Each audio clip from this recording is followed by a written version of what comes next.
Duit mencari dia, bukan dia mencari duit. Itu beda makomnya. Orang-orang seperti kebanyakan kita mencari duit, benar nggak? Orang cari duit, ta'iba abdud dinar, sungguh lelah pencari duit. Ini kalam Nabi, ini kutukan dari Rasulullah SAW. Ta'iba abdud dinar, ta'iba abdud, 3 kali Rasulullah berkalam. Lelah, susah, capek, makan hati pencari rupiah dolar. Sungguh senang santai hidup orang yang dia menghambakan diri kepada Allah, maka dunia datang menjadi pasukannya. Iman atau qalbu yang kuat pada seorang mukmin lebih Allah cintai daripada orang mukmin yang hatinya memble. Hati gak ada masalah, baca nama Allah. Lagi ada diserang orang, baca nama Allah. Dicaci maki orang, nama yang paling bagus, Ya Latif.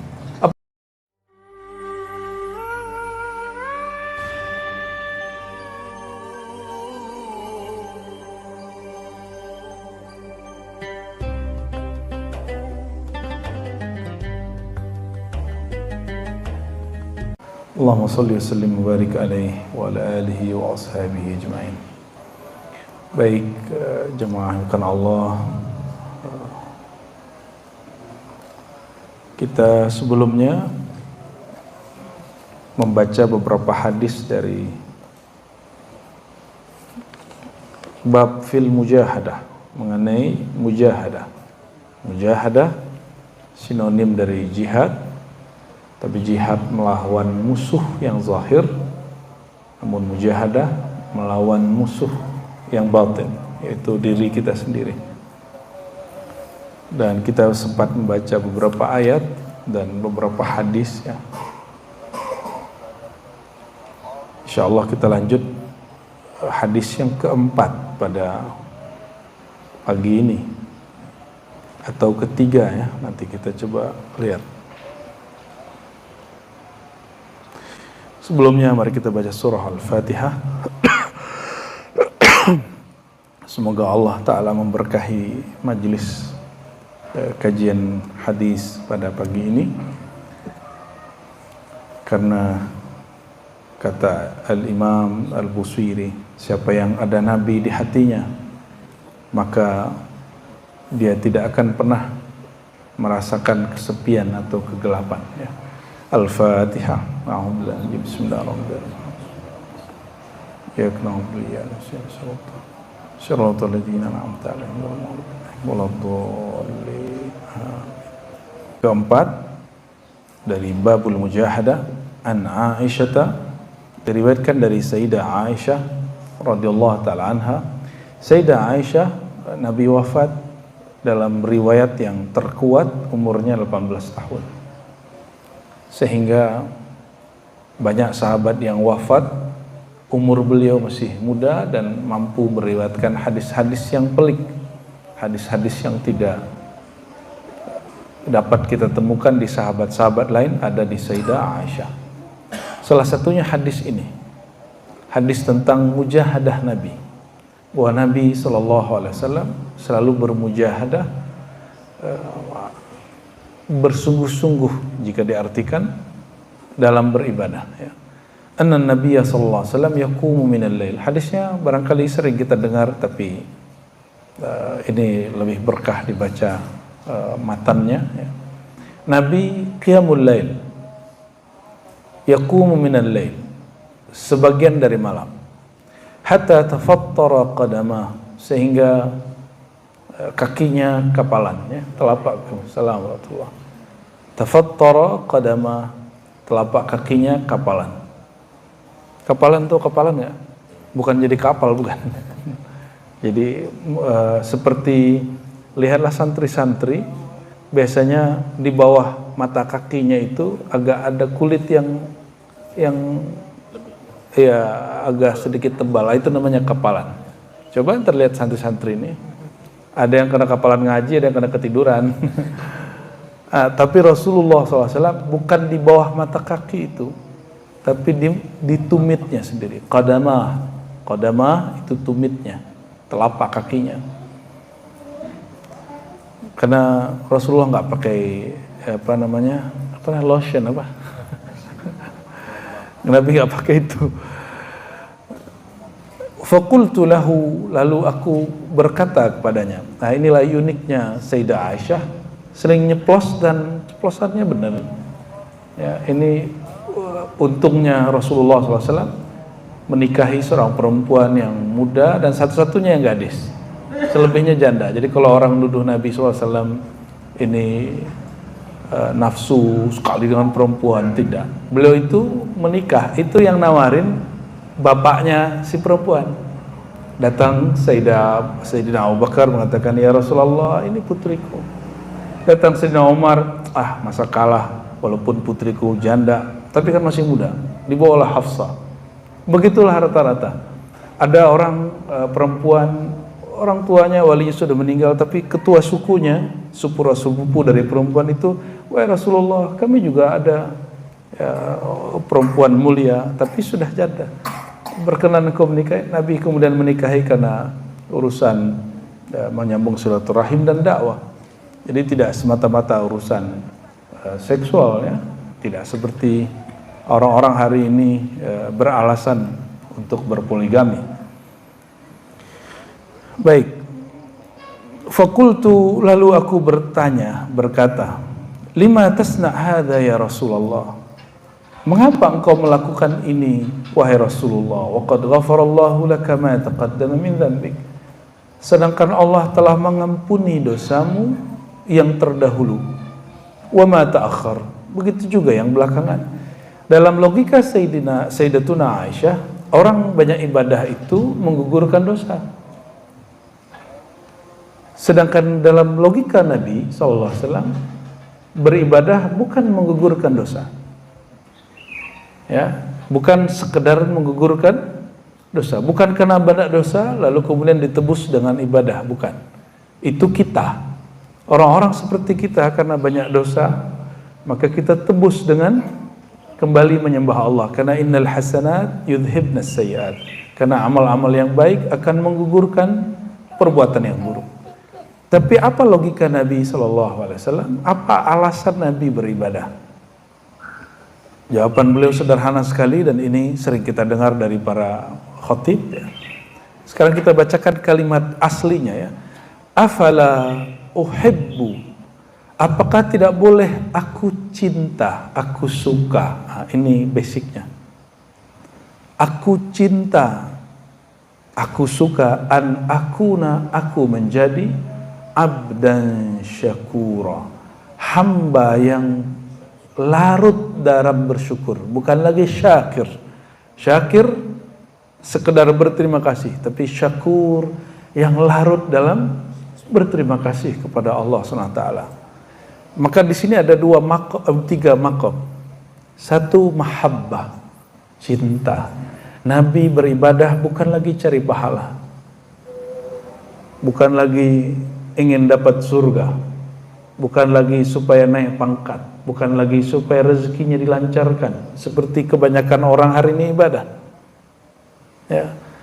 Beliau ibadah uhib, aku cinta, aku mahabbah, aku suka. Itu dasar beliau beribadah.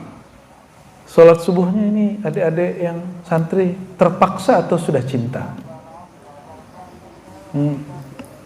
Gimana? Masih terpaksa? Makanya ngantuk-ngantuk. Nah, kita yang sudah dewasa ini, bapak-bapak, ibu-ibu ini, sholat, gak usah sholat malam dulu, sholat subuhnya cinta atau terpaksa, bayar utang? Bayar utang, ya? Emang utang apaan? Kebanyakan logika kita sholat wajib itu bayar hutang. Itu sebabnya hampir semua orang yang menjalankan ibadah kewajiban dia kepada Allah hanya sebatas menunaikan utang, bukan cinta. Orang kalau cinta dia maksimal. Orang kalau cinta politik dia maksimal berpolitik. Orang kalau cinta jadi guru maka dia maksimal mengajar. Gak suka ngeluh.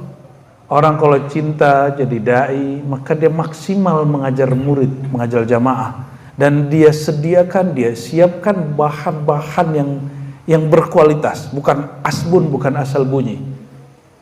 Orang kalau dia cinta menjadi abdi negara, maka dia lebihkan pengabdian dia lebih dari jam kantornya, bukan banyak menuntut.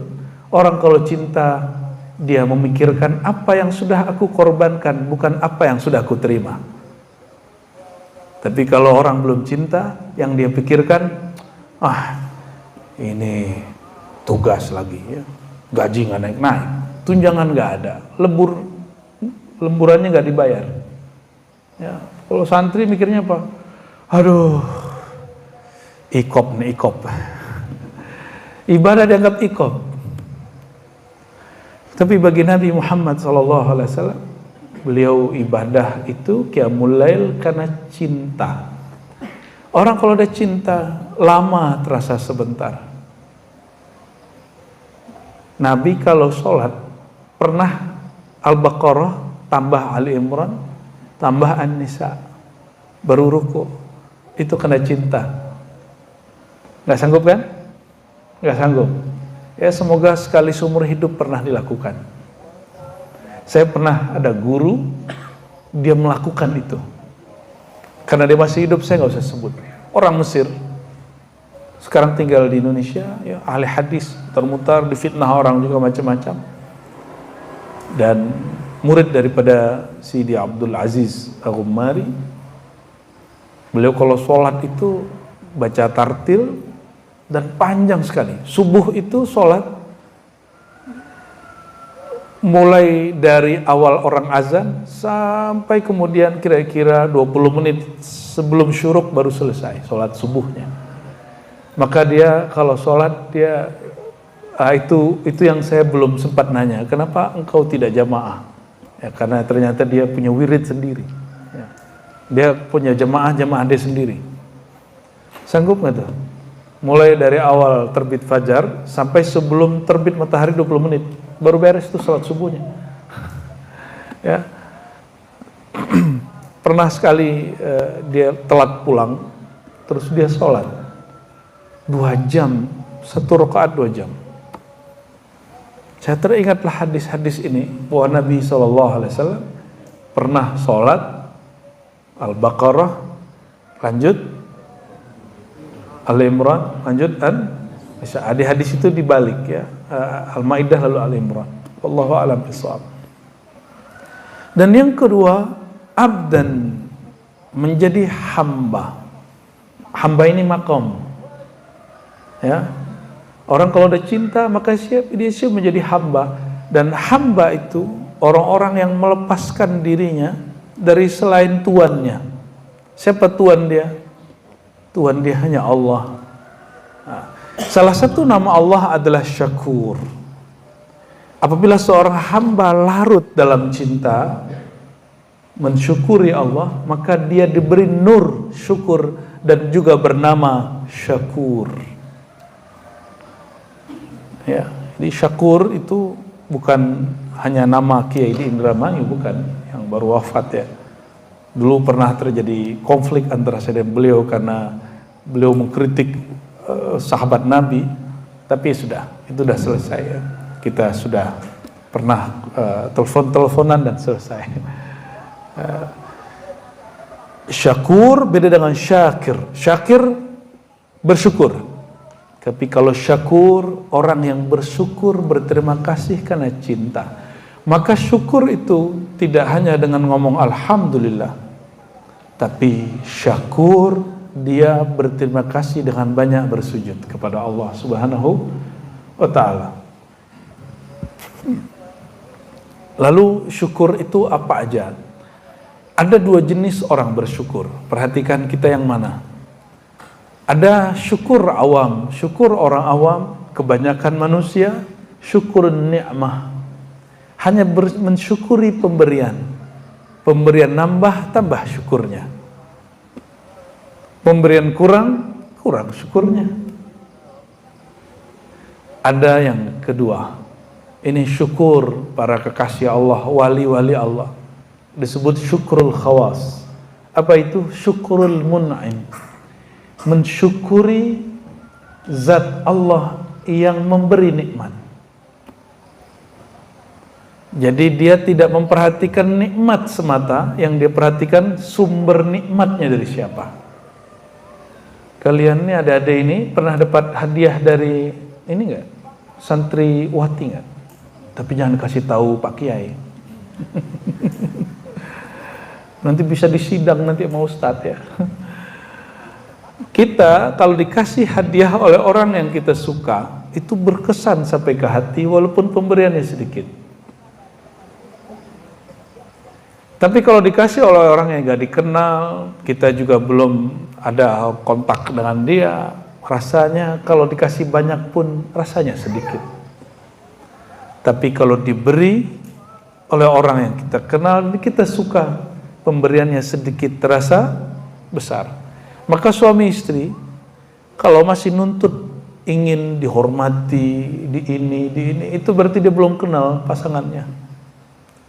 Kalau dikenal pasangannya, dia nggak mikir dia menerima apa dari pasangannya, tapi yang dia pikirkan apa yang dapat aku korbankan untuk pasanganku. Sudah begitu belum? Masih nuntut nggak sama pasangannya? Hah? Kamu itu, masih begitu nggak?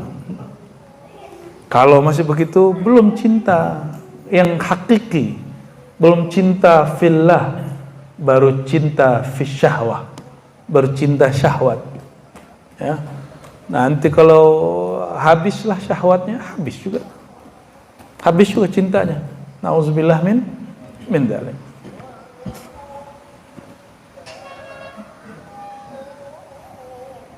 Hadis ini riwayat Imam Bukhari dan Muslim, dan silsilah hadisnya sama, maka disebut muttafaq alaih. Namun redaksi ini redaksi Imam Al-Bukhari. Jadi hadis ini sahih ya. Selain Sayyidatuna Aisyah, juga ada sahabat Nabi Al-Mughirah bin Syu'bah, salah satu khadam Nabi Muhammad sallallahu alaihi wasallam. Ya. Jadi khadam Nabi itu banyak sekali, ada yang di dalam rumah, ada yang di luar rumah. Nah. Al-Khamis, hadis yang kelima. Hadis ini berkaitan dengan puasa, kita nggak usah baca. Hadis yang keenam. Ya, kita baca hadis yang ke-6. Dari Sayyidina Abi Hurairah radhiyallahu taala anhu. Saya sudah sering menceritakan Abu Hurairah, tapi barangkali untuk santri-santri penting sekali. Abu Hurairah hanya 3,5 tahun ngaji dengan Rasulullah SAW. Tapi full. Dia tidak sibuk lain-lain. Waktu kami dulu ngaji hadis dengan salah satu ahli hadis Indonesia, ayah saya minta saya kerja. Saya bilang, Pak, izinkan saya 4 tahun saja dibeasiswakan, apapun caranya. Jadi saya minta beasiswa, tapi bukan ke negara. Saya minta beasiswa ke bapak saya. Loh, kenapa? Kan teman-temanmu pada begini, ceritakan semuanya. Ternyata beliau sering dengar kalau merantau ke Jawa, merantau kemana, itu biasanya ngajar kayak jadi apa kayak gitu ya. Sembari kuliah dia ngajar, sembari kuliah dia kerja. Saya bilang, kalau orang belajar itu dia sedang meniti salah satu nur Allah, yaitu ilmu. Dan Allah itu pencemburu, Allah tidak mau diduakan dengan kerja. Maka coba lihat, ini orang-orang yang dia sebut, saya langsung balas. Si fulan coba tanya hadis yang dihafal, si fulan coba tanya fikih yang dia ngerti, si fulan coba tanya berapa kitab dia selesai. Gak ada yang beres. Dia dapat gelar 2 di kampus dan di ma'had, tapi dia tidak dapat ilmu apa-apa. Langsung beliau bilang, oke, kamu fokus ngaji. Maka saya fokuslah ngaji, karena saya tahu Allah tidak mau diduakan ya. Rasulullah SAW sangat pencemburu. Maka kalau ngaji hadis Nabi, ilmu lain pasti lewat. Ilmu lain kita jadi nggak asik. Yang asik cuma belajar hadis. Dan hadis itu ada dua jenis, ada sanad, ada matan. Sanad itu baca nama guru. Baca nama guru saja itu sudah indah sekali bagi ahli hadis. Apalagi baca Nabi Muhammad SAW. Jadi nyebut anin Nabi sallallahu alaihi wasallam, itu orang bisa nangis, Pak. Dari Nabi Muhammad SAW. Jadi saya sering merasakan kayak bukan duduk di Jakarta, di Ciputat, di Indonesia, kayak pindah ke masa lalu. Kayak seakan-akan Rasulullah SAW ada di antara kita. Jadi setiap kali mengatakan anin Nabi SAW, qala, dari Nabi Muhammad SAW, beliau bersabda, itu luar biasa indahnya. Dan itu nikmat tidak dapat saya ulangi. Ya, itulah bertahun-tahun, 4 tahun mengaji, lalu saya diperintahkan beliau untuk mengajar. Sampai kemudian beliau wafat, dan setelah wafat pun masih ngajar. Ya, itu berkat cinta kepada Allah, cinta kepada Rasulullah SAW.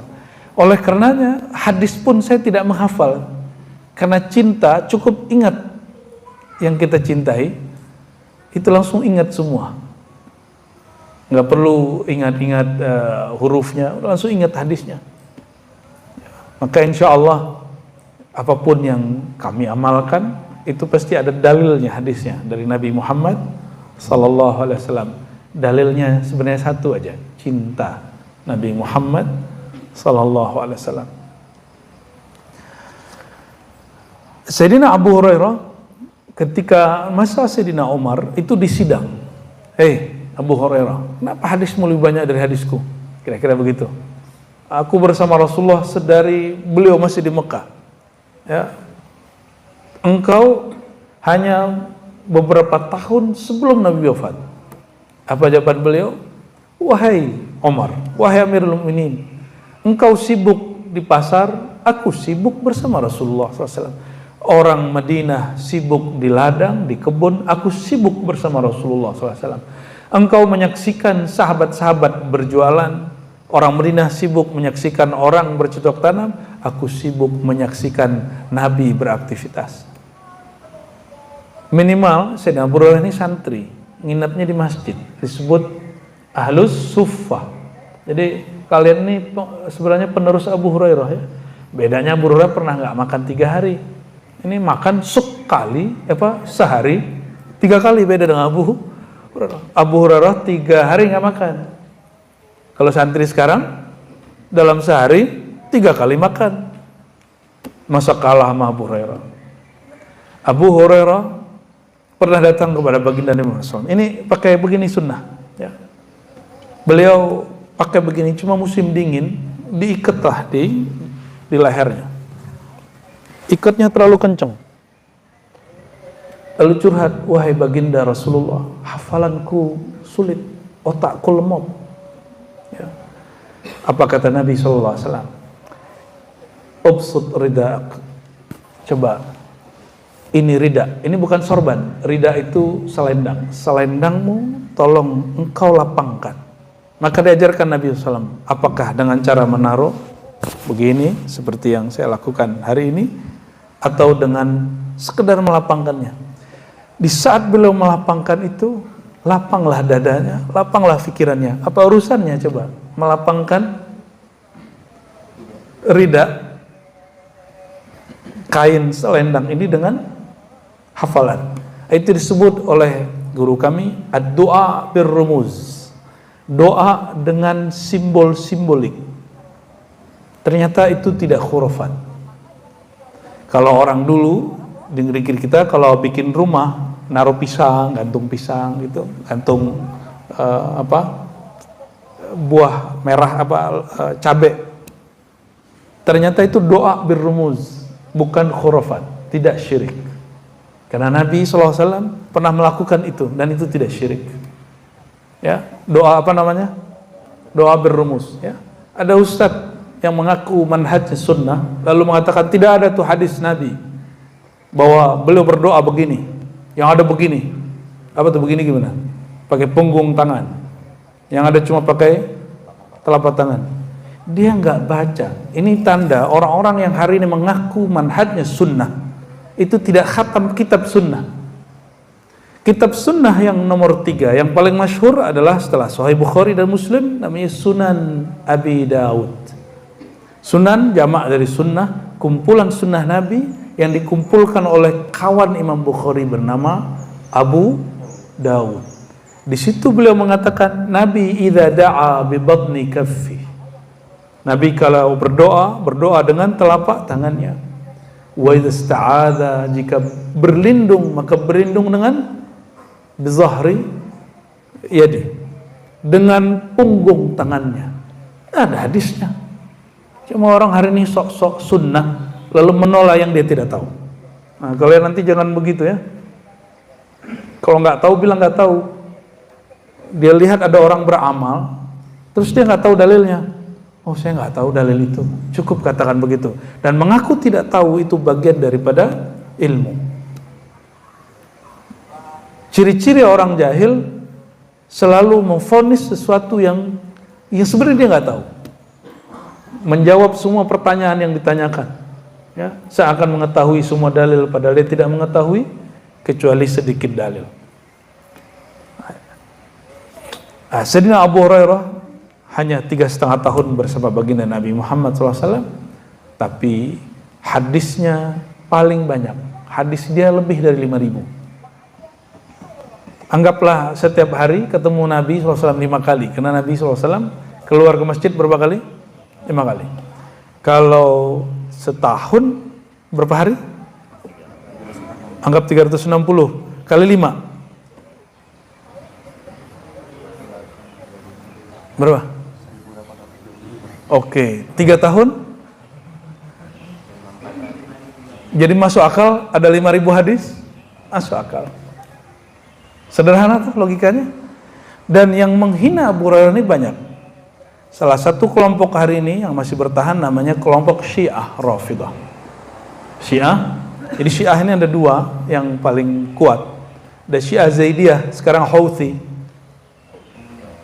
Ya, Houthi ini dari dulu nggak percaya sama zuriat Nabi, habaib. Isu itulah yang salah satu yang dibawa ke Indonesia, termasuk yang ada di Yordan. Ya, penulis namanya Syukri namanya, tapi kurang bersyukur. Dan dia menolak ada zuriat Nabi Muhammad SAW. Ya.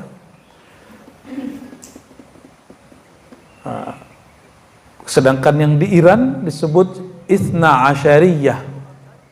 Syiah Imam 12, bukan Asy'ariyah, bukan Asy'ari, itu ulama Azhar dan NU. Al-Azhar NU itu sama, Pak. Beda sarung aja. Ya. Amalannya sama, baca kitabnya sama. Waktu Gus Dur dan juga kawan beliau Gus Mus masih hidup datang ke Mesir, Gus Dur patah hati. Apa kata beliau? Lah kitab ini mau khatam semua katanya. Semua yang dibaca di Mesir itu dia sudah khatam, coba. Kitab Syekh Zakaria Al-Ansari, Fathul Mu'in Malibari, Fatawa atau Hasyiah Ibnu Hajar, Hasyiah Syarqawi, itu baca semua deh. Pindahlah beliau ke Baghdad. Ternyata juga nggak jauh beda, makanya beliau kerjanya nonton aja. Itulah orang aneh ya, seperti Gus Dur. Dan yang paham dia ya teman-teman yang ngaji.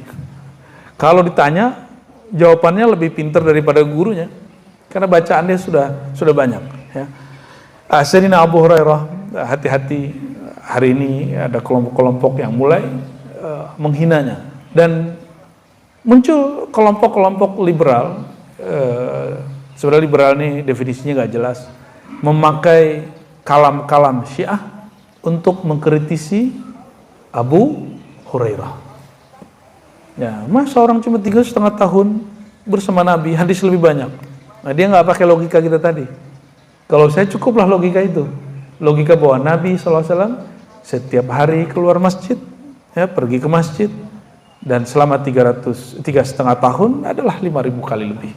Belum lagi kalau dihitung perangnya Nabi Muhammad SAW, dan itu lama dan banyak yang dapat dikalamkan. Ya.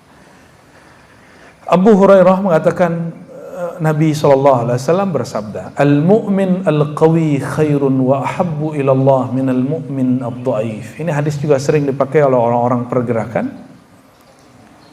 Seorang mukmin yang qawi, bukan Jokowi, bukan. Qawi, apa arti qawi? Kuat. Khairun, lebih baik, wa ahab, lebih dicintai ilallah, oleh Allah, minal mu'minud dhaif, dari mukmin yang dhaif. Apa saja yang kuat di situ? Kuat pertama kolbu dulu. Kalau mukmin, iman di mana? Iman di fisik atau di kolbu? Maka yang dimaksud di sini iman atau kolbu yang kuat pada seorang mukmin lebih Allah cintai daripada orang mukmin yang hatinya memble, hatinya dhaif, ya, gampang terpengaruh, ya. Kayak tadi itu bagian daripada hati saya kuat atau tidak, bapak saya nanya itu. Nah, itu masalah mau ngaji. Pas mau nikah belum ada kerjaan, ditanya lagi, yang nanya bapak saya lagi. Pertanyaannya tahu nggak apa? Kamu mau makan apa? Mau ngasih anak orang makan pakai apa? Itu pertanyaan bapak saya, ngetes. Lah bapak saya kan orang torikot ya, sufi. Saya balikin, masa sufi nggak ngerti yang begituan?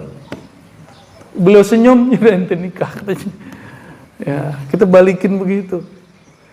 Karena saya tahu ada imam sufi bernama imam dari zaman salafus saleh. Jadi tasawuf itu sudah ada di zaman salafus saleh. Namanya Imam Abu Yazid Al-Bustami. Wafat sama dengan Imam Muslim. 256 Hijriah. Berarti masih salaf toh? Abad ketiga. Imam Abu Yazid ini ba'da subuh itu zikir dulu sampai syuruk, orang sudah pulang, beliau lanjut zikir lagi sampai duha. Lagi zikiran imam, ya, imam yang suaranya sangat bagus, bacaannya panjang, fasih, bukan main. Seorang pemimpin agama di kota itu negur dia, Bayazid.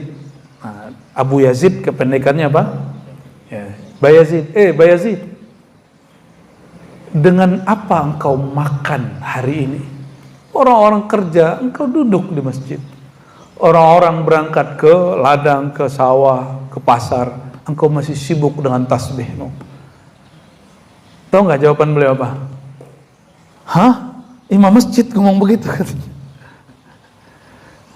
U'idu salati li'anna salah khalfa man la yu'min bir-razzaq la tasih. Saya wajib mengulangi salatku karena bermakmum kepada orang yang tidak percaya Allah menjamin rezeki hambanya tidak sah, karena dia tidak mukmin. Syarat seorang imam, dia harus Islam, dia harus mukmin.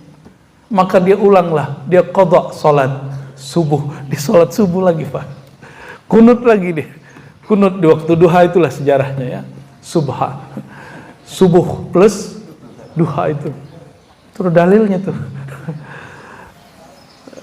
Itu Imam Abu Yazid ya. Jadi kita jangan remehkan ada orang-orang kayak jemaat tabligh, orang-orang sufi tarekat yang suka duduk zikir, kiai-kiai yang hanya duduk di pesantren-pesantren ya, mereka bukan berarti nggak ada duit mencari dia, bukan dia mencari duit, itu beda makomnya. Orang-orang seperti kebanyakan kita mencari duit, benar nggak? Orang cari duit, ta'iba abdud dinar, sungguh lelah pencari duit. Ini kalam Nabi, ini kutukan dari Rasulullah SAW. Ta'iba abdud dinar, ta'iba abdud, 3 kali Rasulullah berkalam. Lelah, susah, capek, makan hati pencari rupiah dolar. Tapi kalau dibalik gimana? Raha Abdullah, Raha Abdul Ghani, Raha Abdul Razak, rehat, istirahat, sungguh senang santai hidup orang yang dia menghambakan diri kepada Allah, maka dunia datang menjadi pasukannya. Nah, pilih mana? Tetap kerja, tapi pikiran hatinya harus nyambungnya sama Allah, cintanya sama Allah, sama aktivitasnya. Sama-sama dosen, sama-sama kerja di kantor, sama-sama petani, terserah. Urusan hati itu paling penting ya. Nah, Sayyidina Abu Hurairah betul-betul menghayati dia jadi santri Nabi Muhammad SAW. Maka beliau yang tadinya pernah tidak makan 3 hari 3 malam, itu di zaman Sayyidina Umar menjadi gubernur di Bahrain dan menjadi pengusaha. Tapi waktu itu belum ada KPK, langsung KPK-nya Umar. Sayyidina Umar langsung sidang. Ini ada laporan. Kalau sekarang orang nanya, kok rekeningmu tiba-tiba bengkak gitu. Abu Hurairah ini dia suka berdagang. Dia punya perusahaan ternak. Sayyidina Umar mengatakan, ente ini pemimpin, masih sempat jadi pedagang. Jangan-jangan ente korupsi. Kata Abu Hurairah, enggak, itu gaji saya kembangkan karena beliau seorang yang suka berwirausaha. Kata Sayyidina Umar, nggak bisa. Ya, ini nggak benar ini pencitraannya nggak sahih ini. Akhirnya beliau diberhentikan dari gubernur dan semua kekayaannya diambil, disita oleh Baitul Mal. Masya Allah. Setelah beberapa bulan, Sayyidina Umar cari pengganti Abu Hurairah. Sebaik Abu Hurairah nggak ketemu, karena beliau seorang amir, juga seorang zuhud dan seorang muallim, juga guru. Nggak ketemu. Abu Hurairah itu kalau ada orang lagi tengkar itu disuruh pulang. Kamu nggak boleh ngaji, silaturahim dulu, minta maaf dulu dengan orang yang kamu tengkar. Kenapa? Karena rahmat Allah tidak turun di majelis yang ada orang memutus silaturahim. Maka kalau kita tengkar, Bapak Ibu, ya saling beri maaf lah ya. Mau di kajian di masjid, mohon maaf saya nggak ngikutin isu-isu nih di komplek ini. Biasanya komplek itu isunya komplek juga ya. Semoga hatinya lebih lapang daripada komplek ini. Amin ya. Jadi kalau ada konflik ya, orang dewasa, orang waras dia banyak mengalah.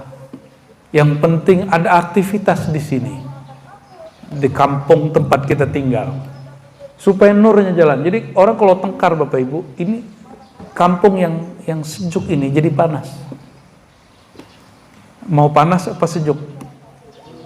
Mau sejuk, sambung silaturahim. Jika ada konflik-konflik, selesaikan segera. Mesti ada tokoh-tokoh masyarakat yang mengislah, karena dalilnya fa'aslihu baina akhawaikum, maka islahlah, perbaikilah hubungan antara saudara-saudaramu. Ini kita saudara satu komplek, nggak usah perhatiin dulu imannya atau sholatnya ya, semoga tambah baik ya. Dan saya kan juga nggak ada di grup WA lagi kan, jadi nggak tahu nih isu-isunya apa ya. Semoga lebih baik, amin ya rabbal alamin. Cuma curiga sih kita ada juga yang aneh-aneh. Salah satu mukmin yang kuat hatinya, dia tahan dicaci maki orang. Badan gede, disindir dikit mundur, itu orang hatinya lemah. Maka hati yang paling kuat itu hati baginda Nabi Muhammad SAW. Beliau dicaci maki di kampungnya, lalu beliau pergi ke Taif pun dicaci maki. Apakah kalbu Nabi goyang? Enggak. Orang yang mencaci makinya dan menyakiti beliau itu didoakan kebaikan, bukan didoakan keburukan. Itu ciri-ciri orang kuat. Ini baru apa-apa langsung pakai hizib. Hizib apa tuh kalau lagi tengkar kita, Pak Haji? Hizib Nasr ya? Itu amalan kiai itu. Ya Allah, Hizib Nasr itu kalau perang sama musuh Allah, bukan sesama muslim. Makanya nggak bekerja itu hizib. Karena Sidi Abdul Hasan Syazili imam sunnah, dan beliau pesan, imam ahli sunnah. Apa kata beliau? Jangan pakai hizibku, wirid-wiridku, kecuali untuk kepentingan Islam. Ini kiai menyerang kiai, ini jamaah mengurus jamaah. Itu tanda hati nggak kuat. Tersinggung dikit balas pakai wirid. Ya saya dulu begitu, tapi ditegur waktu zikir, ya Latif, ya Latif, ya Latif, ya Latif, ya Latif. Apa kata Nabi SAW? Istafti qalbak, minta fatwa kau dalam kolbumu. Maka kita punya guru di dalam diri ini, disebut guru qalbiyah. Nabi sendiri yang ngasih nama. Istafti qalbak. Mintalah fatwa petuah kepada kolbumu. Hadis sahih. Karena kita nggak setiap hari sama guru, sama kiai. Maka di sini ada kiai batin oleh Al-Imam Najmuddin Al-Kubra, itu disebut Syekhul Ghaib. Apa istilahnya? Kalau saya menyebutnya Syekh Qalbi. Syekh Ghaib ini istilahnya agak horor ya. Kita pakai istilah Nabawi. Istilah Nabi Muhammad SAW, mufti qalbu. Mufti qalbu. Orang kalau zikir Asmaul Husna, karena makanan qalbu adalah nama Allah. Kalau lagi ada masalah, baca nama Allah. Lagi ada diserang orang, baca nama Allah. Dicaci maki orang, nama yang paling bagus, Ya Latif. Apa arti Ya Latif? Wahai yang maha lembut, wahai yang maha santun, wahai yang maha baik, itu Ya Latif, Ya Latif. Imam Abul Hasan Syazili memberikan angka sesuai nilai angka kalimat itu, yaitu 129 secara ilmu hisabul jumal. Dan saya lakukan Bapak Ibu. Kalau saya dicaci maki orang, itu baca zikir Ya Latif, Ya Latif. Itu kalbu ngomong gini, Ar-Razi, Allah itu memberi makhluk setiap hari, tapi dihumpat setiap detik. Allah itu menyayangi makhluk setiap saat, tapi Allah disekutui per saat. Dan dia tetap memberi, dia tetap mengasihi. Itu zikir hari pertama. Besok saya zikir lagi. Datanglah wajah-wajah orang yang dulu teman kita, kemudian mencaci maki kita, ya, kawan kita, murid kita yang kemudian jelek-jelekin kita. Dengan zikir Ya Latif, Ya Latif, muncullah kisah Nabi Muhammad SAW. Ya, beliau berangkat ke Taif. Dari Taif bukan dilempar kerikil saja, dilempar dengan tai, ya, kotorannya onta. Nauzubillah min. Saya sholat di tempat beliau berdarah-darah itu, ya. Kita lama di situ ya, merenung-merenung di Taif itu ya. Pak Haji sering bawa orang tuh, ya. Dan kita nggak tahan ya membaca riwayat itu, barulah kemudian hati itu menjadi kuat. Maka mau kuat hatinya, baca sirah Nabi Muhammad SAW. Wajib mempelajari kisah perjuangan Nabi, kisah sedihnya Nabi, kisah Nabi dapat ujian. Apalagi kayak Pak Kiai ini, beliau buat pesantren pasti ada ujian. Nggak ada orang nggak diuji, jangan jadi mukmin. Apalagi mau buat pesantren, nggak mau diuji, jangan jadi kiai. Begitu kata kiai kita dulu. Jangan dikira kiai-kiai punya pesantren di luar itu nggak ada konflik semua. Sama nih kalian ini pasti ada konflik juga nih sesama santri ya. Ada ya, awal-awal. Sudah ada yang tonjok-menonjok belum?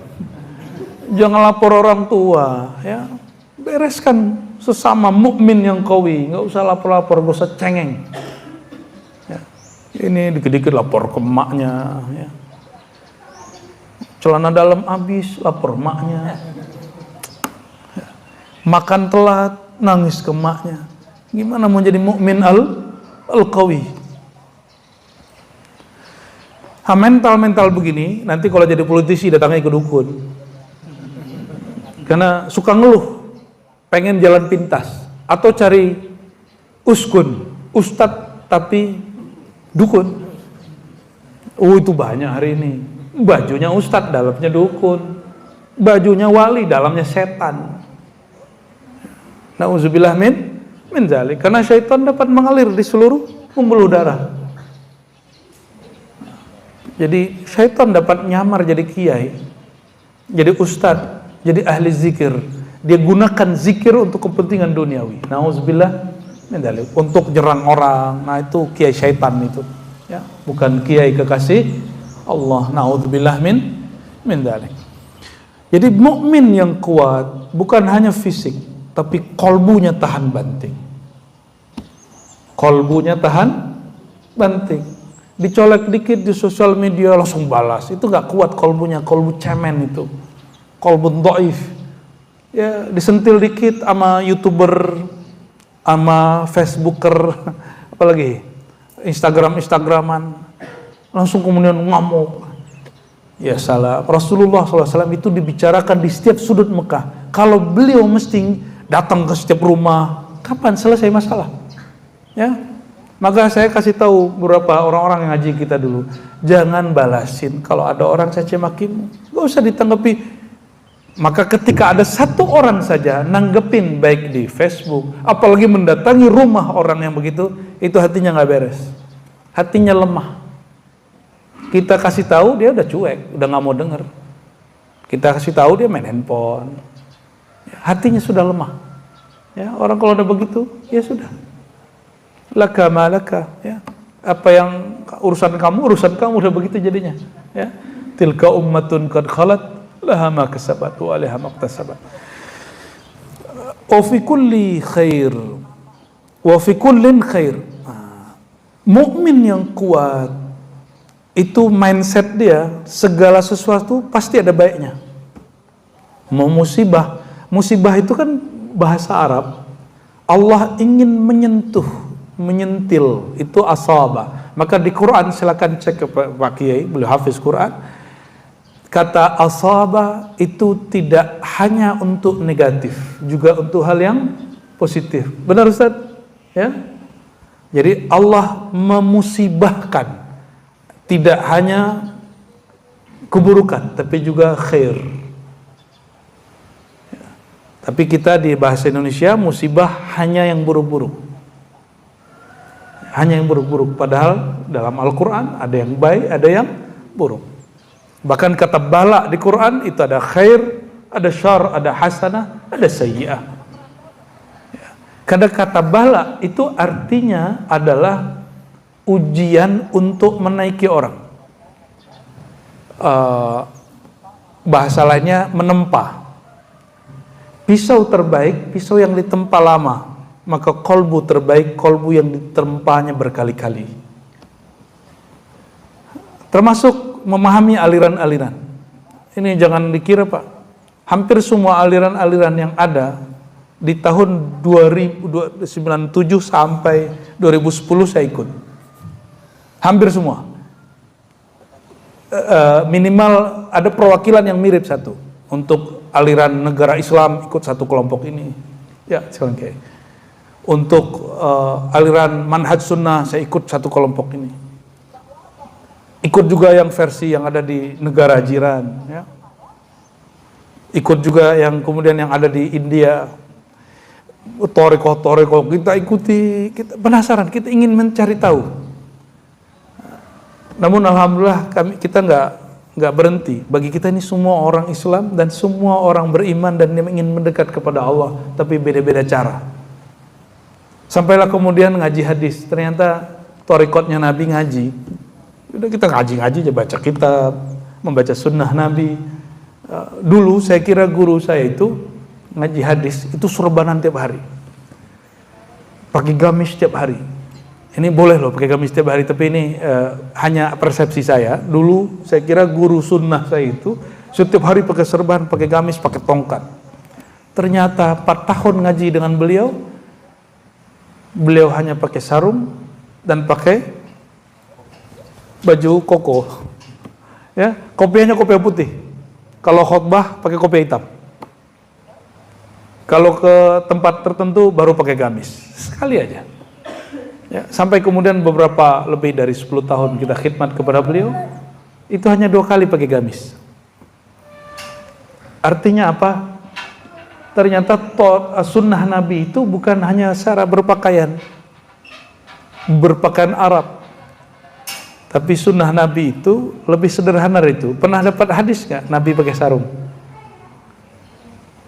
Belum tahu ya? Nanti baca Sahih Bukhari, itu disebutkan dalam 3 hadis pertama bahwa Nabi lagi mau berangkat ke masjid. Kata Sayyidina Abu Bakar, bukan Abu Bakar, beliau membiarkan sarungnya melorot ke bawah lagi sholat. Beda dengan hadis Sayyidina Ibnu Umar, Sayyidina Abdullah bin Umar melihat Nabi kemudian menarik sarungnya. Jadi ada dua versi. Ada Nabi membiarkan di bawah mata kaki, ada Nabi melarang di bawah mata kaki. Dan Nabi disebutkan menggunakan izar. Apa arti izar? Sarung. Jadi pakai sarung bukan sunnah Syekh Hashim Asy'ari, ya, kayak Ahmad Dahlan, bukan. Sarung itu sunnah Nabi Muhammad SAW. Namun sunnah yang belum kita kerjain apa? Pakai jubah. Cuma belum pantas saja kan. Ntar kalau antum pakai jubah, kita fadal kiai jadi imam gitu kan. Berani Pak Fahmi? Jadi imam, habis itu kita minta khutbah, berani? Sayyidina Ali itu naruh rida ini, jadi dibawa tiap hari ke pasar aja pakai ini. Sayyidina Ali. Dan pernah ketika Nabi SAW wafat, beliau nggak pakai rida, nggak pakai selendang, karena nazar ingin mengumpulkan Quran semua. Kalau belum terkumpul tidak pakai kecuali pas Jumatan. Sekarang saya jarang Pak pakai Jumatan, karena kalau Jumatan pakai ini diminta khutbah sama orang. Nah, sekarang sering kita Jumatan itu agak mojok-mojok di belakang gitu. Saya nggak pakai ini. Pernah di salah satu tempat di Jakarta Timur, udah nyamar-nyamar begitu, ternyata khotibnya nggak datang. Ya, pengurusnya pengumuman, sedihnya bukan main. Jamaah, tadi saya sudah konfirmasi sama khotib, katanya mau datang, ternyata nggak datang. Mohon jika ada yang mampu berkhutbah, tolong berdirilah. Kita pura-pura zikir Pak. Sebenarnya hati gelisah lah itu. Orang nunjuk, saya biasa nggak pakai ini. Biasanya pakai. Terpaksalah khotib. Nah, mau minjem ini, itu jamaahnya nggak sopan. Ya, ada yang bisa saya pinjam ini nggak? Itu dilempar dari belakang, saking semangatnya. Sampai juga. Ya, saking semangatnya kalau husnuzon ya. Kalau kita agak ego-ego dikit, saya balikin ulang tuh. Tuh ya sudah, yang penting berkhutbahnya mengamalkan sunnah Nabi Muhammad Sallallahu Alaihi Wasallam. Sunnah-sunnah kecil. Ya, coba nanti kalau pakai ini, jangan ditaruh untuk alas sujud. Dipakainya di mana? Di bahu, kanan atau kiri sama. Ya. Kalau Nabi istisqa itu ada doa birumus simbolis. Mengganti musim, maka beliau mengatakan Allahumma hawwil alaina. Ya. Ubahlah ya Allah musim kering menjadi musim hujan. Maka beliau ketika mengatakan ubahlah ya Allah, pindahkanlah cuaca. Pindah begini. Nah, ini namanya doa rumus. Apa hubungannya naruh ini dengan itu? Nah, itu ternyata cara berekspresi kepada Allah SWT. Dan itu boleh, semuanya ada di Sahih Bukhari dan Sahih Muslim ya. Jadi ternyata semakin orang belajar sunnah, itu hidupnya semakin santai, gak tegang-tegang amat belajar sunnah ya. Jadi kami alhamdulillah Bapak Ibu, mulai dari 2004 sampai 2020, kan 2019 saya pindah sini, tapi 2020 masih ngajar hadis tiap hari. Dan bukan pakai bahasa orang pengasinan, bukan. Pakai bahasa Arab. Ngajarnya pakai bahasa Arab. Muka-muka, bukan muka Arab toh. Tapi kita alhamdulillah ngajar pakai bahasa Arab. 2 jam pagi, 2 jam malam. Ya. Kadang pagi aja, malam tidak. Kadang malam aja, pagi tidak. Dan saya merasakan nikmat sekali, hidup kita lebih santai. Kita nggak curigaan sama orang. Setiap kali saya ngeliat ada orang, oh dalilnya ini. Walaupun yang beramal nggak tahu dalilnya. Alhamdulillahirabbil alamin ya. Ihris ala ma yanfa'uk. Kalimat berikut, hendaklah engkau gemar untuk mencari sesuatu yang bermanfaat bagimu. Dalam konteks ini, yang bermanfaat untuk kekuatan imanmu. Makanan iman, ilmu. Karena iman di kolbu, ilmu di kolbu.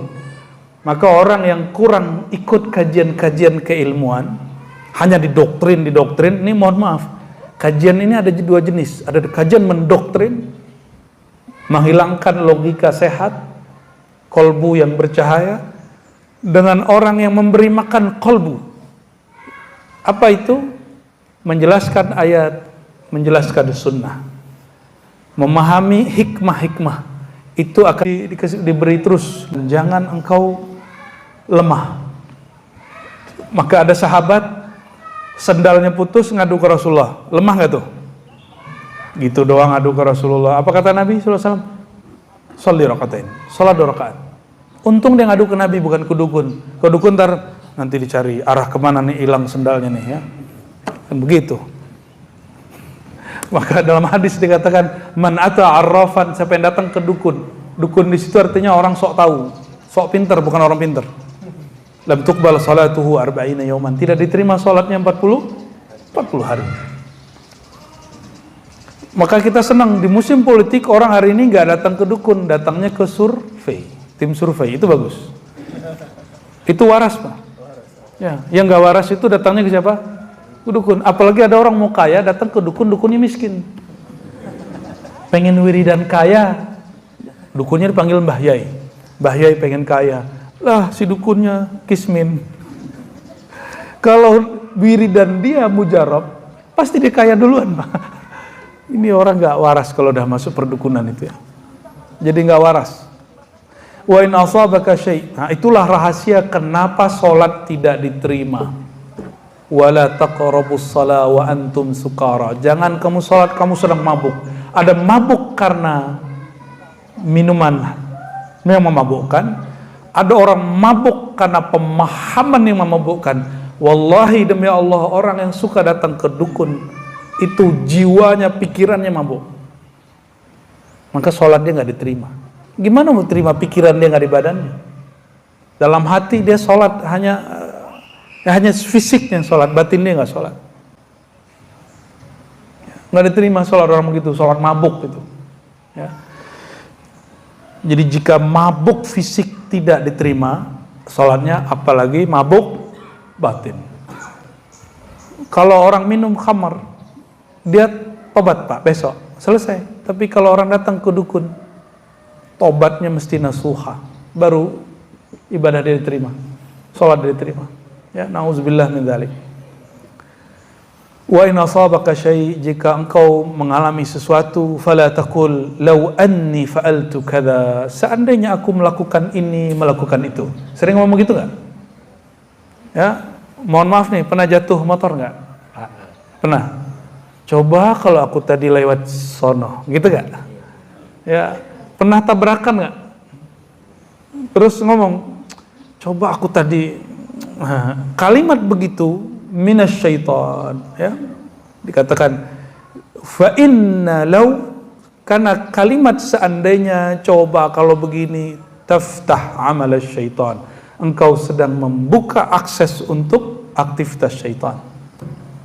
Udahlah, darah kita mengalir syaitan, jangan biarkan dia bekerja di dalam ini. Ya. Oleh karenanya guru-guru kami kalau mengajarkan zikir dimulai dari kolbu. Kolbu berkaitan dengan jantung. Jantung itu ingin dikuasai oleh syaitan karena dia memompa darah. Maka Imam Surawardi dalam kitab Awariful Ma'arif menjelaskan, dahulu di zaman masih surgawi, syaitan meminta, iblis meminta, ya Rabb, izinkan aku masuk ke jantung manusia. Maka di situ Allah marah. Aku izinkan engkau mengalir di pembuluh darah, tapi tidak aku izinkan engkau masuk ke dalam jantung. Tapi kalau semua pembuluh darah kita sudah diisi, jantung kena nggak? Ya. Maka penyakit yang paling bahaya pada seorang mukmin was-was. Itu sebabnya awal surat Al-Baqarah, Alif Lam Mim dzalikal kitabu la raiba. Itulah Alkitab, tidak ada keraguan, syak. Penutup Quran, min syarr qul a'udzu birabbin nas malikin nas ilahin nas min syarril waswas, dari keburukan waswas. Waswas paling bahaya, waswas ragu. Ya, dari siapa? Ada dua, minal jinnati wan nas, dari jin dan manusia. Tapi di mana dia bekerja? Sudur, fi sudurin nas. Maka syaitan ada dua, syaitan jin, ada syaitan manusia. Maka syaitan itu bukan sosok, syaitan itu sifat. Sifat yang mewas-waskan orang, misalnya gini nih. Ini mohon maaf nih, jangan sering ngomong gini ya. Ada teman jarang ke masjid, pas dia ke masjid ngomong, bro, lu tobat. Akhir dia besok malu datang, karena hati dia belum kuat. Ya, dibilang tobat nih, udah sholat di rumah aja deh. Nah, omongan begitu tanpa kita sadari karena sudah jadi latah. Di lidah ada darah, di darah itu ada syaitan itu. Tapi kalau kalbu orang itu kuat gimana? Biasa aja dia. Ya. Kalau ustadz lain lagi, dia ngomongin gini, ustadz nggak takut ditinggal jamaah. Hati-hati. Ustadz nggak takut nanti pesantrennya bubar, orang sepi, begitu. Ya. Itu ujian para dai, para ustadz. Belum jadi ustadz kan sebagian besar kan, jadi nggak tahu pengalaman itu berat sekali. Banyak sekali kawan-kawan saya para pendakwah, aktivis dakwah itu mundur hanya kenapa? Takut ditinggalkan jamaah. Sejak kapan jamaah meninggalkan imamnya? Yang ada imam meninggalkan jamaah. Berarti si imam menjadi jamaah, si imam jadi makmum. Sejak kapan imam mengikuti selera makmum? Yang ada makmum harus mengikuti selera imam. Imam toleransi dengan makmum, tapi bukan mengikuti selera makmum. Itu beda. Maka imam kita mengatakan, jika engkau ingin menjadi imam, kuatkan hati. Ya. Gimana cara nguatkan? Dengan ilmu, nggak ada lagi. Hanya orang berilmu yang Allah kuatkan kalbunya. Ya. Allahumma sholli ala sayyidina Muhammad. Kalimat terakhir di sini, hujibatin nar wa bisyahawat wa hujibatil jannatu bil makarih. Ya. Nabi SAW diriwayatkan oleh Abu Hurairah bersabda, neraka dihijab dengan syahwat. Bukan satu syahwat, syahwat. Apa arti syahwat? Syahwat dalam bahasa Indonesia nafsu seksual, nafsu kebinatangan.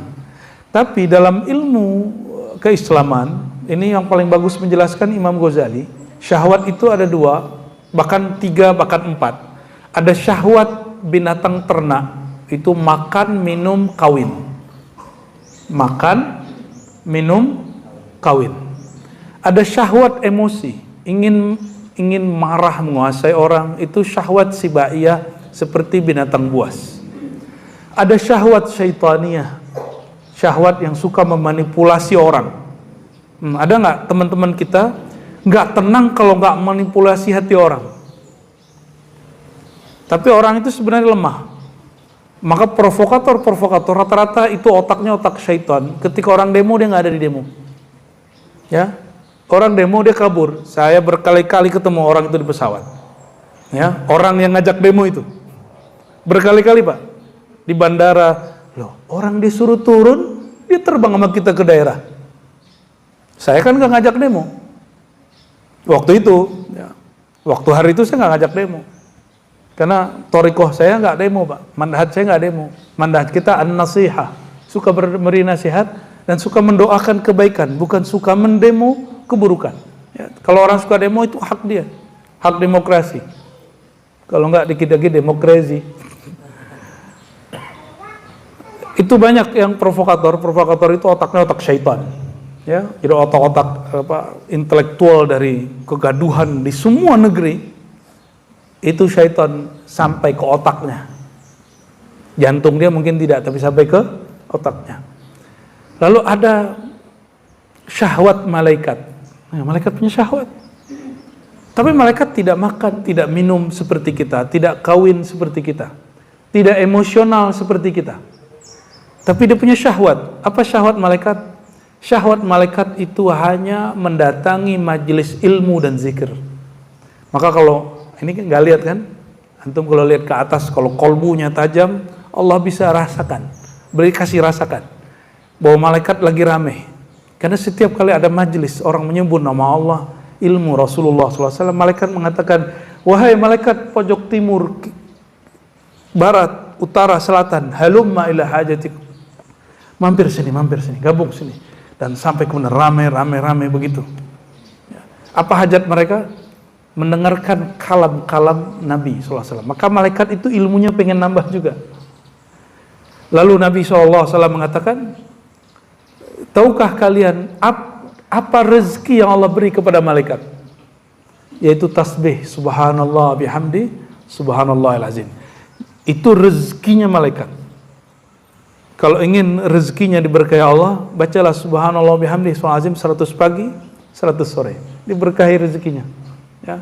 Saya jarang sekali meninggalkan ini, dan Allah beri rezeki keberkahan yang luar biasa. Sedikit tapi berkah daripada banyak serakah. Ya. Rasakan sendiri ya. Orang kalau zikir apa tadi? Subhanallah bihamdi, subhanallah azim, yang dibaca orang yasinan itu bukan dari kiai, itu dari Nabi. Subhanallah bihamdihi, subhanallahil azim. Maha hebat Allah yang terpuji, maha hebat Allah yang maha besar, maha agung. Baca itu 100 kali, sabar aja. Orang bisa main handphone berjam-jam, kenapa nggak bisa main kolbu hanya 10 menit? Ya, cobain deh. Ya. Terus itu syahwat apa tadi? Malaikat. Ada syahwat kolbu. Apa syahwat kolbu? Menyebut nama Allah dan mengenal yang punya nama. Lanjut lagi. Ini masih banyak jenis syahwat. Kita langsung puncaknya aja.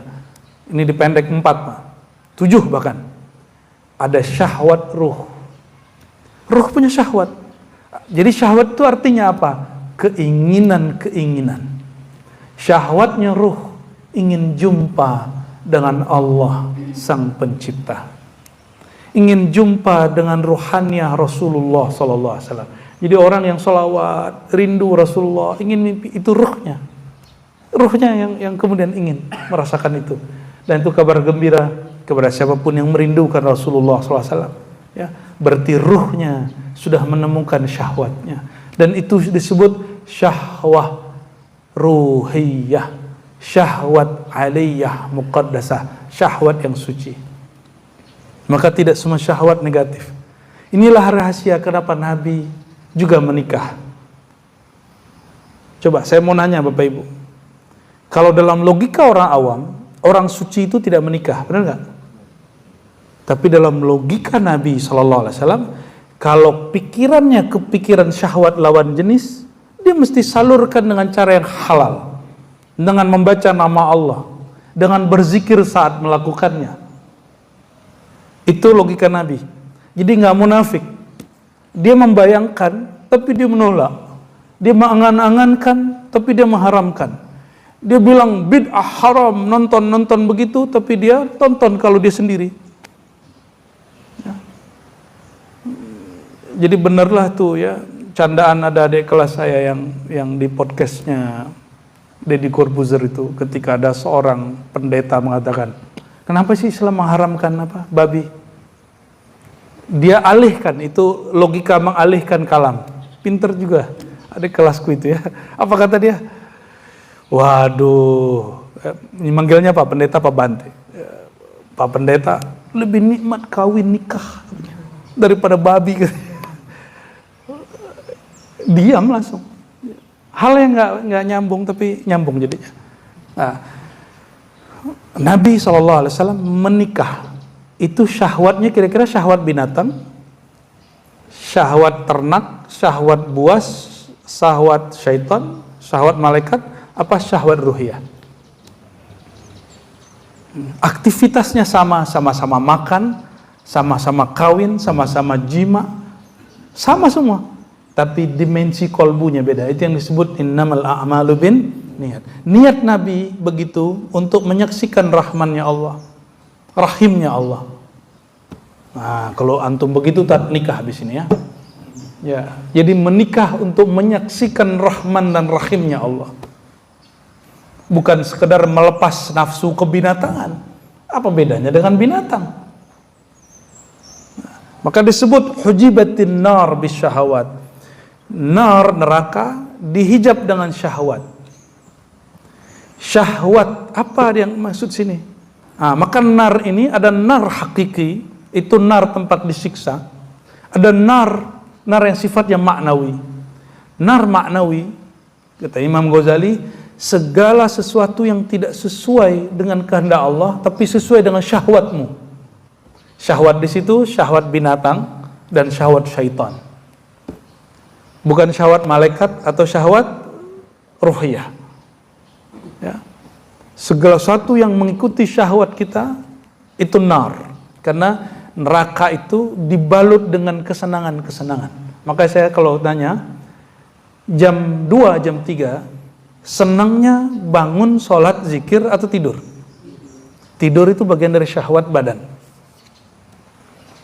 Syahwat badan, ya. Jam 8 pagi, maunya sarapan atau puasa? Maunya sarapan, itu syahwat perut, syahwat binatang ternak. Kalau kita dicaci maki orang, pengennya apa, membalas nggak?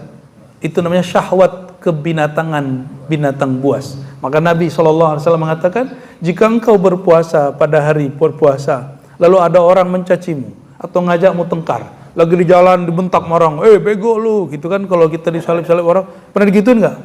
Kadang-kadang disebutin nejubun sama guguk, kadang babi, aduh, kadang-kadang GOBLO, aduh, lengkap semua dah.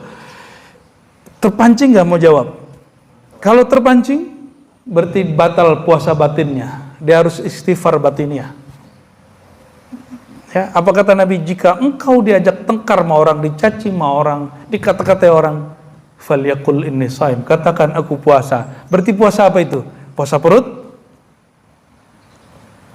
Puasa otak? Enggak, puasa emosi. Ini disebut puasa ruhiyah. Ruhnya yang puasa. Sudah begitu puasanya?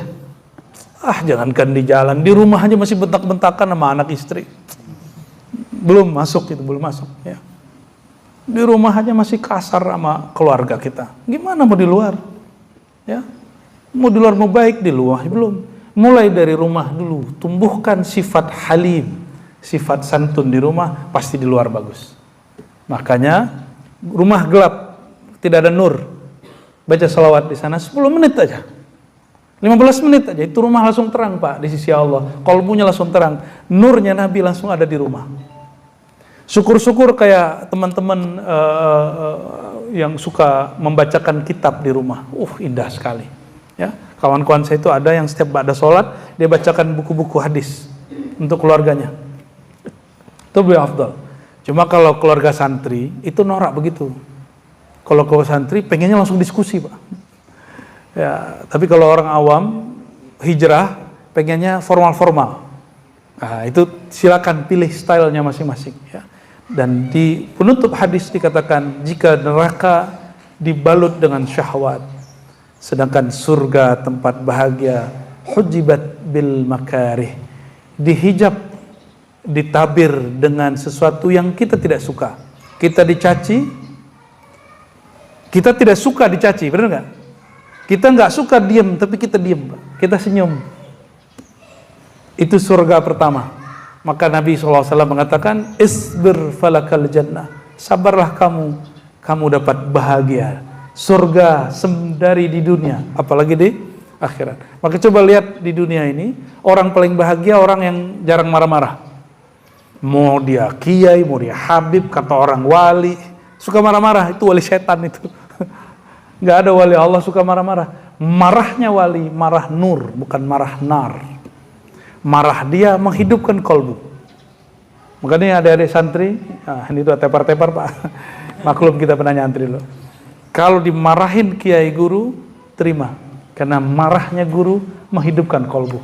Ya, semoga Allah Ta'ala memberkahi kita semua. Allah Ta'ala menghidupkan hati. Allah Ta'ala menjadikan kita abdan syakura, hamba yang banyak bersyukur, larut dalam syukur, menjadikan kita mukmin yang kuat, bukan mukmin yang lemah, menjadikan kita orang yang tidak tergoda oleh syahwat-syahwat zahir dan batin, tapi kita kembali kepada hal-hal yang Allah cintai. Al-Fatihah.